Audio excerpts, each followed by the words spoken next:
નમસ્કાર વિદ્યાર્થી મિત્રો, ધોરણ 11 રસાયણ વિજ્ઞાનમાં આજે આપણે આવક કોષ્ટકની જનરલ માહિતી મેળવીશું. ઓકે, સૌપ્રથમ તો આવક કોષ્ટક વિશે તમે ઘણું બધું 9મા અને 10મા ધોરણમાં ભણી ગયા છે અને થોડું રિવાઇન્ડ કરી લઈએ આપણે. બરાબર. આવક કોષ્ટક જે છે એની શોધ આપણે જે હાલ અહીંયા જોઈ શકાય છે એ આવક કોષ્ટક જે છે એ કોણે શોધેલું છે? તો કે ડેમેટ્રી મેન્ડેલિફે શોધેલું છે. કોણે શોધેલું છે? ડેમેટ્રી મેન્ડેલિફે શોધેલું છે.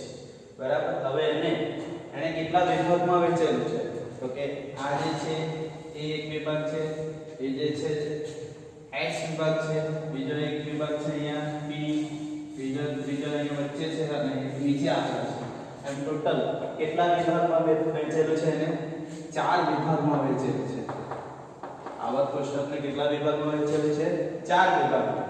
કયા કયા વિભાગ છે? તો કે એસ, પી, ડી, એફ. બરાબર. હવે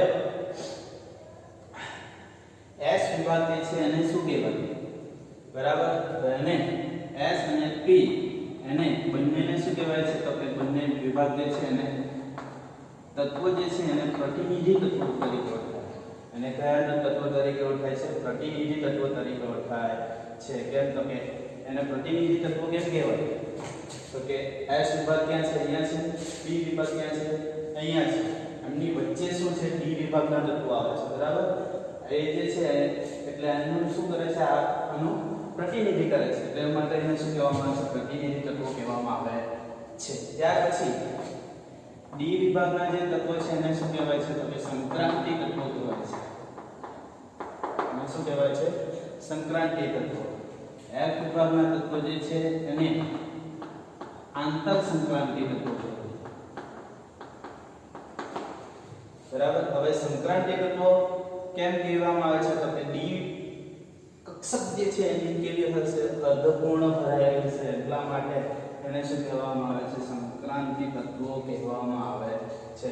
તો એ એસ અને પી ની શું છે? વચ્ચે છે, વચ્ચેની અવસ્થા છે. એટલે એ અવસ્થાને શું કહેવાય? તો કે કેમિસ્ટ્રીમાં સંક્રાંતિ અવસ્થા કહેવાય. એટલા માટે આ તત્વો કહેવાય છે સંક્રાંતિ તત્વો છે.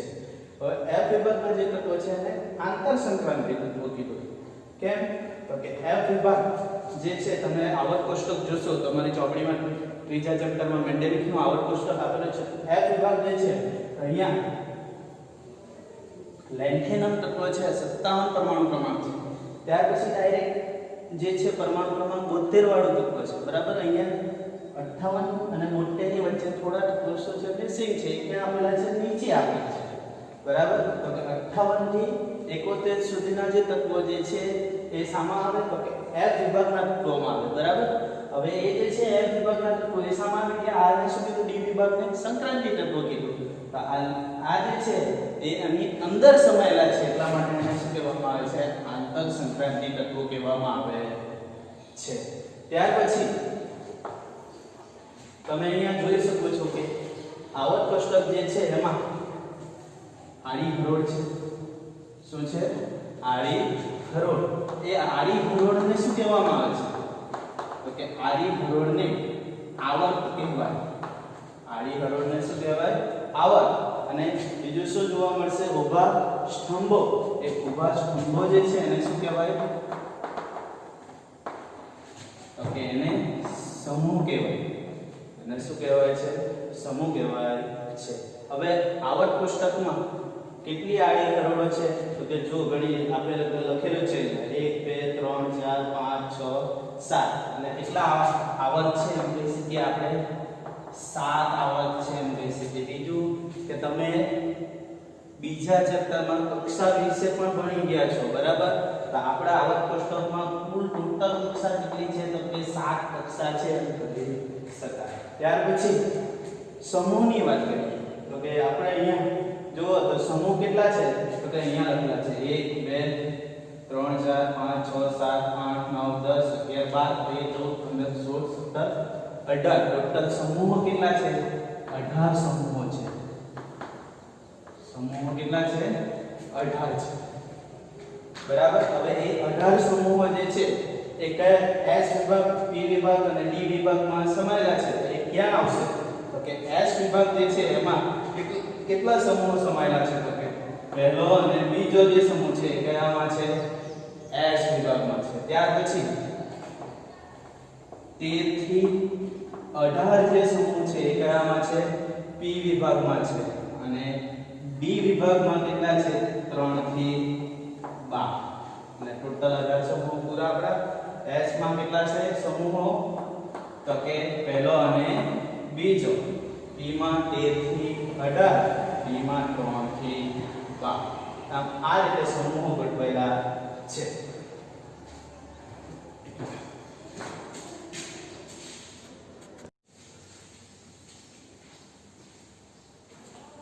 ઓકે વિદ્યાર્થી મિત્રો, ત્યાર પછી આપણે 7 આવર્તની વાત કરી. કેટલા આવર્તની વાત કરી? 7 આવર્તની વાત કરી છે. એ 7 આવર્ત જે છે એ તમે અગાઉના પ્રકરણોમાં એટલે કે બીજા ચેપ્ટર જે છે એમાં ભણી ગયા હશો ક્વોન્ટમ આંક વિશે. તો એમાં આવર્ત જે છે એ કયો ક્વોન્ટમ આંક દર્શાવે છે? તો કે મુખ્ય ક્વોન્ટમ આંક સ્મોલ n દર્શાવે છે. એટલે જો સ્મોલ n બરાબર 2 હોય તો આપણે સમજી લેવાનું કે એ કયો આવર્ત છે? બીજો આવર્ત છે. બીજું આપણે શું કીધું? આ આવર્ત જે છે એ શું દર્શાવે છે? તો કે કક્ષા દર્શાવે છે. હવે આપણે આવર્ત જે છે એમાં ટોટલ આપણો આવર્ત કોષ્ટક જે છે એમાં કેટલી કક્ષાઓ છે? કુલ ટોટલ 7 કક્ષાઓ. કક્ષાઓ એટલે કેન્દ્ર, આ પહેલી કક્ષા, બીજી કક્ષા, ત્રીજી કક્ષા, ચોથી કક્ષા. બરાબર. આવી રીતે કેટલી કક્ષાઓ છે? 7 કક્ષાઓ છે. એ કક્ષાઓ જે છે એમાં કેટલા તત્વો ભરાઈ શકે? તો કે પહેલી જે કક્ષા છે એમાં તો કેટલા તત્વો ભરાય? તો કે 2 તત્વો. બીજી જે કક્ષા છે એક્ચ્યુઅલી તત્વો નથી ભરાતા. શું ભરાય છે? ઇલેક્ટ્રોન ભરાય છે. તો કે પહેલી કક્ષામાં કેટલા ઇલેક્ટ્રોનો ભરાઈ શકે? તો કે 2 ઇલેક્ટ્રોનો ભરાઈ શકે. બીજી જે કક્ષા છે એમાં કેટલા ઇલેક્ટ્રોનો ભરાઈ શકે? તો કે 8. ત્રીજી કક્ષામાં કેટલા ઇલેક્ટ્રોનો ભરાઈ શકે? તો ફરીથી 8. ચોથી અને પાંચમી કક્ષામાં કેટલા ઇલેક્ટ્રોનો ભરાય છે? તો કે 18. અને છઠ્ઠી સાતમીમાં કેટલા ઇલેક્ટ્રોનો ભરાશે? 32. ટોટલ કરશો આવર્ત કોષ્ટકમાં કુલ હર જે શોધાયેલા તત્વો છે એ કેટલા છે? 118 જેટલા તત્વો શોધાયેલા છે. કુલ તત્વો કેટલા છે? તો કે 118 તત્વો છે. હવે એ 118 તત્વો જે છે એમાંના આપણે થોડાક યાદો રાખવા પડશે. કારણ કે આપણે અગાઉ જે છે આપણને જે મેઇન યુઝમાં આવતા હતા એ જ યાદ રાખવું. ધારો કે હાઇડ્રોજન છે તો આપણને સંજ્ઞા ખબર હતી. હાઇડ્રોજનની સંજ્ઞા શું આવે? H આવે. પરમાણુ ક્રમાંક કેટલો આવે? 1 આવે. બરાબર. અમુક જ આપણને યાદ હતા. અત્યારે 11મા ધોરણમાં જે છે ઘણા બધા તત્વો તમારે યાદ રાખવા પડશે. એની સંજ્ઞા પણ યાદ રાખવી પડશે. એનો પરમાણુ ક્રમાંક કેટલો હશે એ પણ યાદ રાખવું પડશે. એ કેવી રીતે યાદ રાખી શકાય? બરાબર. એ જોઈએ આપણે.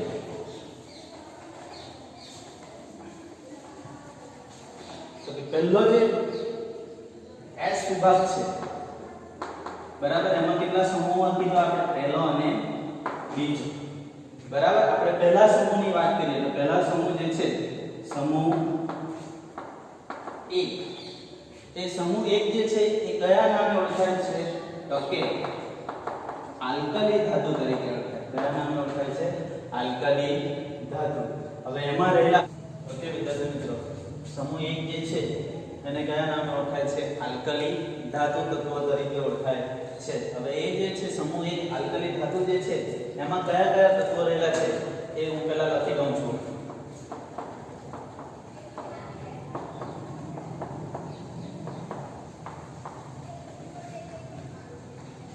બરાબર. આ તત્વ છે, તત્વની સંજ્ઞા, ત્યાર પછી લખીશું તત્વનું નામ, પરમાણુ ક્રમાંક. આટલી વસ્તુ આપણે જોઈશું. ઓકે. તો અહીંયા તમારે એક વસ્તુ યાદ રાખવાની છે. એક મુસ્લિમ છોકરી છે. એક મુસ્લિમ છોકરીનું નામ શું છે? તો કે હલીના છે. નામ શું છે એનું? હલીના. એ હલીના જે છે એ તમારા બધાની શું કરે છે? ફરિયાદ કરે છે. શું કરે છે? ફરિયાદ કરે છે. કોને? તો કે ઈશ્વરને દુઆ કરે છે, ફરિયાદ કરે છે. તો યાદ રાખવા માટે શું યાદ રાખવાનું? તો કે આપણે હલીના એટલે આ રીતે લખાશે, બરાબર. હલીના એટલે H, લી એટલે Li, અને હલીના શું કરે છે? રબને ફરિયાદ કરે છે. બધાની શું કરે છે? ફરિયાદ કરે છે. હલીના કી રબ સે ફરિયાદ, બરાબર. યાદ રાખવા માટે શું કરો? યાદ રાખવાનું હલીના કી રબ સે ફરિયાદ. હલીનામાં હલીના અ જે છે એનો H, Li, અને કી માટે યાદ રાખવાનું કે, રબ એટલે RB, સે એટલે CS, ફરિયાદ એટલે FR. ચાલો, આ થયું. તમને તત્વની સંજ્ઞા મળી ગઈ, પણ હજુ નામ ખબર નથી. તો કે નામ જોઈ ગયા હોય તો કે H છે તો કે હાઇડ્રોજન કહેવાશે. શું કહેવાય એને? હાઇડ્રોજન. તો હાઇડ્રોજનને દર્શાવવા માટેની સંજ્ઞા H. ત્યાર પછી Li છે તો એ લિથિયમ, Na છે તો એને sodium, K potassium, Rb rubidium, CS caesium, Fr francium. બરાબર. Hydrogen, lithium, sodium, potassium, rubidium, caesium, francium. બરાબર. H, Li, Na, K, Rb, CS, Fr. યાદ કેવી રીતે રાખવાનું? તો કે હલીના છે એ શું કરે છે?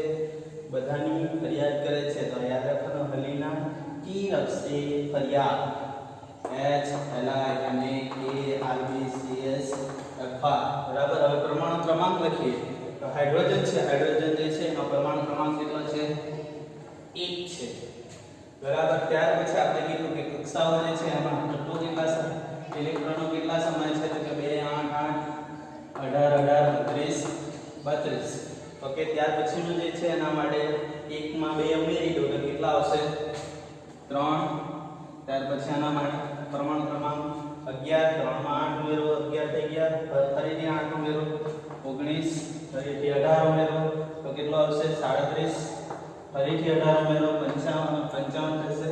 ત્યાર પછી કેટલા ઉમેરવાના? 32. એટલે કેટલો આવશે? પરમાણુ ક્રમાંક 87. આ રીતે સમૂહ 1 જે છે આલ્કલી ધાતુ છે યાદ રાખવાનું. યાદ રાખવા માટેની ચાવી શું છે? હલીના કી રબ સે ફરિયાદ. હલીના એટલે H, Li, Na, કી માટે શું? A, રબ એટલે Rb, સે એટલે CS, અને ફરિયાદ માટે Fr. બરાબર. નામ બધા જે છે તત્વો hydrogen, lithium, sodium, potassium, rubidium, caesium, francium છે. ત્યાર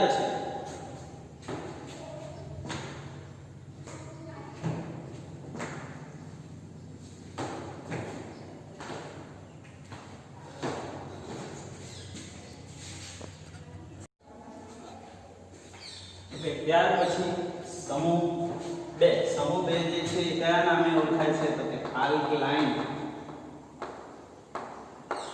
અર્ધ ધાતુ.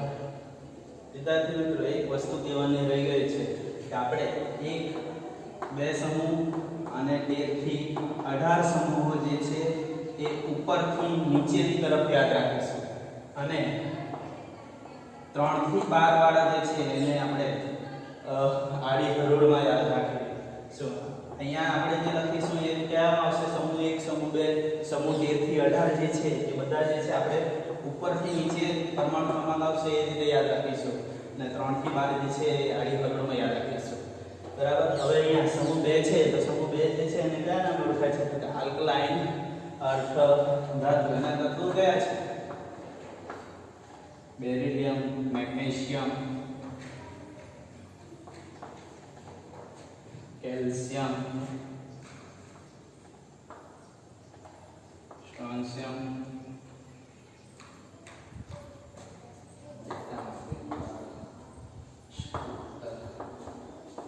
બેરિયમ ને રેડિયમ. બરાબર. અહીંયા તત્વો કયા કયા છે? તો કે બેરિલિયમ, મેગ્નેશિયમ, કેલ્શિયમ, સ્ટ્રોન્શિયમ, બેરિયમ અને રેડિયમ. બરાબર. હવે આને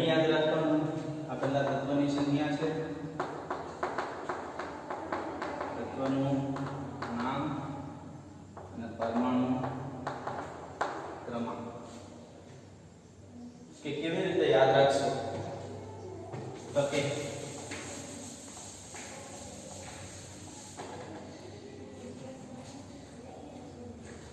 એક છોકરો છે, એ છોકરો 10મું ધોરણ પાસ કરી લે એટલે પિતા કહે છે કે જો પાસ કરશે 7% પાસ કરશે, જો 70 થી ઉપર માર્ક્સ આવશે તો તને હું શું લઈ આપીશ? કાર લઈ આપીશ. અને જો કેટલા 50 થી ઉપર આવશે તો શું લઈ આપીશ? બાઈક એટલે શું? સ્કૂટર લઈ આપીશ. બરાબર. તો એને 10મા ધોરણમાં ટકા આવે છે તો શું માંગે છે? બંને વસ્તુ માંગે છે. તો જુઓ, આ જે છે એનો હું પિક્ચર મોકલીને પણ તમને પિક્ચરની પીડીએફ મોકલાઈશ. બરાબર. હવે અહીંયા યાદ કેવી રીતે રાખવાનું? ઓકે, બેટા માંગે કાર સ્કૂટર. કોની પાસે માંગે છે? પિતા પાસે માંગે છે. અહીંયા શું લખવાનું? બાપ રાજી.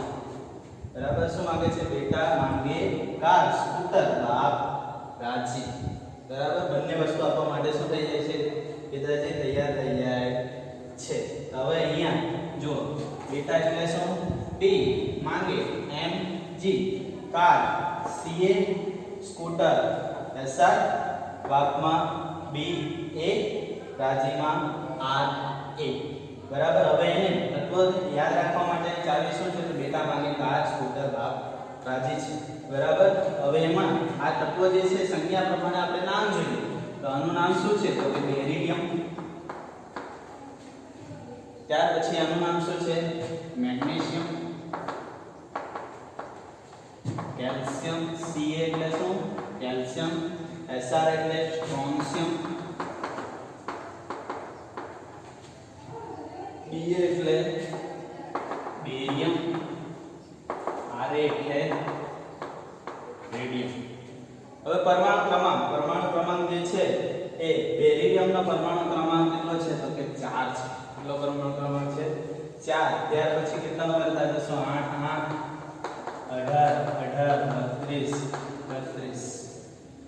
બરાબર. હવે તમને એમ થતું હશે કે પહેલો જે હતું તેમાં તો આગળ 2 પણ લખી લો. બરાબર. તો અહીંયા 2 જે છે અહીંયા સમાવેશ નથી કરવાનો, કારણ કે આ જે છે પહેલામાં જે છે એમાં પહેલા આવર્તનું તત્વ પણ હતું, બીજા આવર્તનું તત્વ, એકથી સાથે આવર્તના તત્વ હતા. જ્યારે અહીંયા જે છે એમાં પહેલા આવર્તનું કોઈ તત્વ નથી. એટલે અહીંયા કયા આવર્તથી શરૂઆત થાય છે? બીજા આવર્તથી શરૂઆત થાય છે. બીજાથી કેટલા સુધી છે? 3, 4, 5, 6, 7. 7 સુધી છે. બરાબર. એટલે અહીંયા બીજાથી 7 સુધી છે. આપણે બીજા જે છે એનો યાદ રાખવો પડશે 4. ત્યાર પછી આપણે એક કિલો જે છે યુઝ કરી શકીએ. 4 માં ઉમેરશો 8 એટલે કેટલા થશે? 12. પછી ફરીથી 8 ઉમેરશો એટલે કેટલા આવશે? 20. 18 ઉમેરશો એટલે 38. પછી પાછા 18 ઉમેરશો એટલે 56. અને રેડિયમ જે છે એનો પરમાણુ ક્રમાંક કેટલો છે? 88. બરાબર. આ રીતે તમે સમૂહ 1 સમૂહ 2 ને યાદ રાખી શકો. સમૂહ 1 માટેની ચાવી કઈ હતી? હરીના કી રખશે ફરિયાદ. સમૂહ 2 માટેની ચાવી કઈ છે? બેટા માંગે કાર સ્કૂટર, બાપ રાજી. બરાબર. આ જે તત્વો છે એમની ચાવીઓ દ્વારા તમે આ તત્વો જે છે એમની સંખ્યા તત્વોને યાદ રાખી શકો. બરાબર. આપણે હાલ ઘણા બધા તત્વો મળે થઈ જશે, એટલે આ વિડિયો ખાસ જોજો.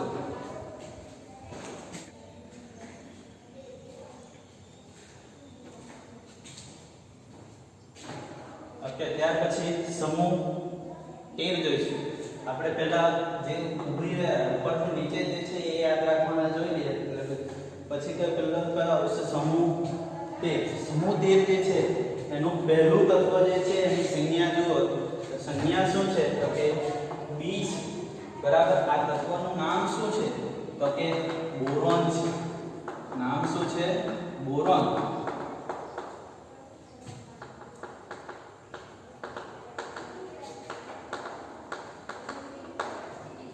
હવે આ જે છે એનું પહેલું તત્વ જે છે બોરોન છે, એટલા માટે આને બોરોન પરિવાર તરીકે ઓળખાય. અને કયા નામે ઓળખાય છે? બોરોન પરિવાર તરીકે ઓળખાય છે. બરાબર. હવે અહીંયા તત્વો લખી દઉં પહેલા.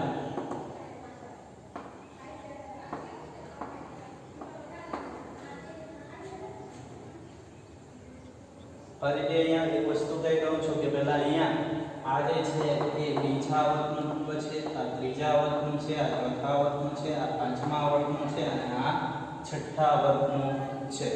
પહેલો જે છે એનો પરમાણુ ક્રમાંક તમારે યાદ રાખવો પડશે. એનો પરમાણુ ક્રમાંક કેટલો છે તો કે 5 છે. કેટલો છે? 5. ત્યાર પછી તમારે 8 8 18 18 32 32 એ રીતે ઉમેરતા જશો એટલે પરમાણુ ક્રમાંક તમારો લખાઈ જશે. બરાબર. પણ એને તમારે યાદ રાખવાનું શું છે? કેવી રીતે યાદ રાખશો? બરાબર. BAL GA IN EL. બરાબર. આને કેવી રીતે યાદ રખાય? તો કે આપણે ઘરે શાક બનાવવું છે. શું બનાવવું છે? શાક બનાવવું છે. બરાબર. એ શાક શાનું બનાવવાનું છે? તો કે વેંગણ અને બટાકાનું શાક બનાવવું છે. આપણે પહેલા તો શું જોઈશે? વેંગણ અને બટાકા જોઈશે. આપણે ક્યાં જવું પડશે? બજારમાં જવું પડશે. બરાબર. આપણે બજારમાં જઈશું એટલે આપણે કોઈ પણ દુકાનમાં જઈશું અને શું લઈશું? વેંગણ અને બટાકા લઈશું. સાથે કચુંબર પણ જોઈએ છે. કચુંબર શાનું કરવાનું છે? ગાજરનું કરવાનું છે. અને બરાબર. તો અહીંયા આપણે બી છે. બરાબર. આપણે શું લીધા? વેંગણ લીધા. વેંગણ લીધા છે એટલે આપણે એને હિન્દીમાં લખી દઈએ વેંગણ. શું લખી દઈએ? વેંગણ. બટાકા છે. બટાકાને શું કહેવાય તો કે આલુ. અને જે કચુંબર માટે શું લીધું? ગાજર. એ ગાજર. બરાબર. હવે આપણે એમને તો નહીં હાથમાં તો નહીં પકડી લાવી. બરાબર. એને શામાં ભરી દઈશું? થેલામાં ભરી દઈશું. એટલે અહીંયા શું? ઇન શું કે એટલે શું યાદ આવી ગયું કે આપણે શાક માર્કેટમાંથી જે શાક બનાવવાના હતા એ શાક સામાન અને ગાજર પણ આ કચુંબર જે છે બનાવવા માટેનો સામાન આવી ગયો. સામાન આવી આપણે પણ થેલામાં મૂકીને લાવી. યાદ રહી જશે તો કે બેંગન આલુ ગાજર ઇન થેલા. બરાબર. બેંગનમાં શું યાદ રાખવાનું? બી. આલુ AL. ગાજર GA. ઇન એટલે ઇન જ યાદ રાખવાનું. થેલા એટલે TL. બરાબર. હવે આ જે છે તત્વો છે તો એને કેવી રીતે આ જે છે એલ્યુમિનિયમ છે. એલ્યુમિનિયમ. ત્યાર પછી આ GA એટલે ગેલિયમ. IN એટલે ઇન્ડિયમ અને EL એટલે હેલિયમ. બરાબર. ત્યાર પછી છે બોરોન એલ્યુમિનિયમ ગેલિયમ ઇન્ડિયમ અને થેલિયમ. યાદ રાખવા માટે શું યાદ રાખવાનું? બેંગન આલુ ગાજર ઇન થેલા. બરાબર. હવે પરમાણુ ક્રમાંક 5. ત્યાર પછી કેટલા ઉમેરવાના? 8 ઉમેરવાના એટલે કેટલા આવશે? 13. ત્યાર પછી કેટલા ઉમેરવાના? કે આ કયા આવર્તનો તત્વો છે તો બીજા, ત્રીજા, ચોથા, પાંચમા અને છઠ્ઠા. આપણે લખીએ 2 8 8 18 32 પહેલો, બીજો, ત્રીજો, ચોથો, પાંચમો, છઠ્ઠો, 7. બરાબર. બીજો આવર્ત આવી ગયો છે તો બીજા આવર્તનો તત્વ જે છે અહીંયા આવી જશે. એમાં 8 ઉમેરશું એટલે કેટલા થશે? 13. પછીનામાં કેટલા ઉમેરવાના? 18 એટલે કેટલા થશે? તો કે 31. ત્યાર પછી પાછા કેટલા ઉમેરવાના? 31 એટલે કે 18 ઉમેરવાના એટલે કેટલા થશે? 49. અને ત્યાર પછી 32 ઉમેરશો એટલે કેટલા આવશે? તો કે 81.